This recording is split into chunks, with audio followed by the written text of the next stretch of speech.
नकळत सारे घडले. भाग 1. तू त्याला ड्रग्ज दे किंवा त्याला फसवण्यासाठी तुझे कपडे काढले तरी काही फरक पडत नाही. तू त्याला बेडवर ओढलेच पाहिजे. तुझ्या लग्नाची रात्र आहे. काहीही असो, तू त्याला तुझ्या मोहात पाडण्यासाठी काहीही कर. अन्वीला राग आला फोनवर सावत्र आईचे असं बोलणं ऐकून. तिला काय करावं कळत नव्हतं. तिच्या सावत्र आईने तिला जबरदस्तीने लग्न करण्यास भाग पाडलं. ते पण अशा व्यक्तीशी लग्न करण्यास सांगितले. त्याला चालता येत नव्हतं. तो अपंग असल्यामुळे कोणीच त्याच्याशी लग्न करत नव्हते. अन्वीची सावत्र आई शोभा पैशाला खूप लालची होती. पैशासाठी तिने अन्वीचे लग्न त्या अपंग माणसाशी करून दिले. अवनीनेही हे लग्न तिच्या आजीचा जीव वाचवण्यासाठी केले होते. राजपूत कुटुंब शक्तिशाली होते, परंतु अन्वीला त्या कुटुंबाबद्दल काहीही माहीत नव्हते. नुसत्या एका कॉलवर व्यावसायिक जग उलथून टाकण्याची ताकद त्या कुटुंबात होती. ठीक आहे, मला समजले, अन्वी शोभाला म्हणाली. बोलणे त्वरित संपवण्याच्या आशेने. मला आता काम आहे, मला जायचे आहे, असं अन्वी म्हणाली. यापेक्षा महत्त्वाचं काय असू शकतं, तिची सावत्र आई तिला म्हणाली. अन्वीने तिच्याकडे दुर्लक्ष केले आणि फोन ठेवला. ती आता सावत्र आईच्या चालरीती ऐकण्याच्या मनस्थितीत नव्हती.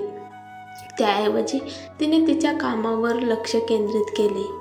तिला तिच्या सहकार्याची शिफ्ट कव्हर करावी लागली. शोभा ही खूप वाईट होती. पैशाव्यतिरिक्त तिला काहीच दिसत नाही. तिला पैसे मिळतील, पैसे आल्यावर आपण अजून श्रीमंत होऊ, त्यामुळे तिला एक वाईट कल्पना सुचली. तिने राजपूत कुटुंबातील सर्वात मोठा मुलगा अधीरला तिची सावत्र मुलगी अन्वीशी लग्न करण्यास भाग पाडले. अधीरचा ॲक्सिडेंट झाल्यापासून तो अपंग झाला, त्यामुळे त्याला लग्न करायचे नव्हते, पण त्याला त्याच्या आईवडिलांनी लग्न करायला राजी केले. अधीरने लग्न केले. त्यानंतर तो त्याच्या रूममध्ये गेला नव्हता. अन्वीही एका मोठ्या कंपनीमध्ये कामाला होती. अन्वीला आज रात्री तिच्या लग्नाच्या दिवशी काम करण्याची गरज नव्हती, परंतु तिने तिच्या सावत्र बहीण छावणीची शिफ्ट कव्हर करणे निवडले. रात्री उशिरा अन्वी कंपनीमध्ये तिच्या कॅबिनमध्ये एकटीच होती. अचानक तिच्या कॅबिनचा दरवाजा उघडला गेला आणि दिवे बंद झाले.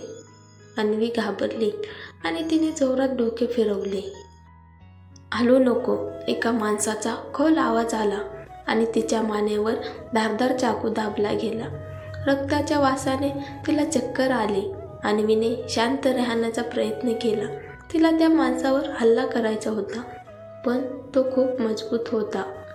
ती अडकली होती. तिचे हृदय वेगाने धावले आणि तिचा चेहरा लाल झाला. त्या माणसाच्या मागे गुंड लागले होते आणि त्या गुंडांनी त्या माणसाला ड्रग्ज पाजले होते, त्यामुळे तो माणूस ड्रग्जच्या नशेत होता. तो कोठे आहे, दुसऱ्या माणसाने विचारले. मी त्याला इथे येताना स्पष्टपणे पाहिले आहे. अन्वीला कळत नव्हते की ते कशाबद्दल बोलत आहे. ती घाबरली होती आणि काय करावे हे तिला कळत नव्हते. पावलांचा आणि संभाषणाचा आवाज जवळ आला आणि दार कोणत्याही क्षणी उघडले जाईल असे वाटत होते.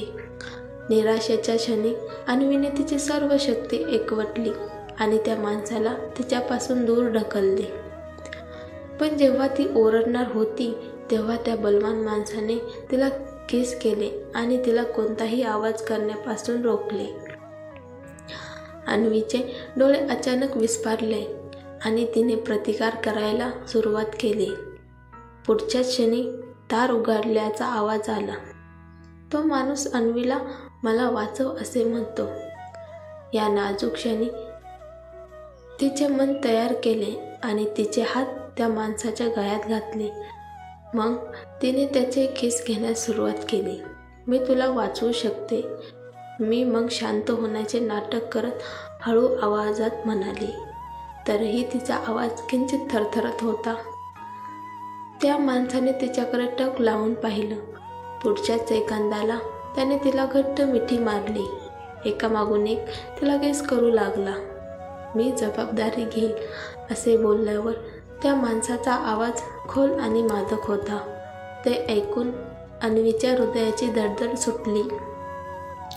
ते गुंड परत अवनीच्या कॅबिनपाशी आले आणि त्यांनी दारातून आत पाहिले. तेव्हा खोलीत अंधार होता. ते अस्पष्टपणे पाहू शकत होते आणि दुसऱ्या व्यक्तीच्यावर असलेल्या व्यक्तीची आकृती. जा आणि त्याला शोधा. जर आपण त्याला शोधू शकलो नाही तर आपण सर्व मरून जाऊ. मग दरवाजा पुन्हा बंद झाला आणि चर्चा आणि पावलांचा आवाज कमी झाला. पण आता तो माणूस स्वतःवर ताबा ठेवू शकत नव्हता. समोरच्या अनोळखी स्त्रीच्या सुगंधाने त्याची इच्छा जागृत केली. कदाचित तेही होते म्हणून जिव्हाळ्याचा. तो तिला स्पर्श करणे थांबवू शकला नाही. अवनीलाही गरम वाटले. तिच्या संयमी जीवनाचा विचार करून तिने त्याच्याशी लग्न करण्याचा निर्णय घेतला. हळूहळू तो माणूस आत शिरला. तिने दुःखात आणि आनंदात त्याचे पालन केले. अन्वीने एक रात्र अनोळखी माणसासोबत रात्र घालवली. ते झाल्यावर त्या माणसाने तिच्या गालाचे केस घेतले. माझी वाट बघ, मी तुला शोधायला परत येईल. त्यानंतर तो उठून पटकन निघून गेला. ती उठल्यानंतर अन्वी बराच वेळ स्तब्ध झाली होती. हे सगळं खरं आहे की ते फक्त एक स्वप्न होते? तिला काहीच समजेना.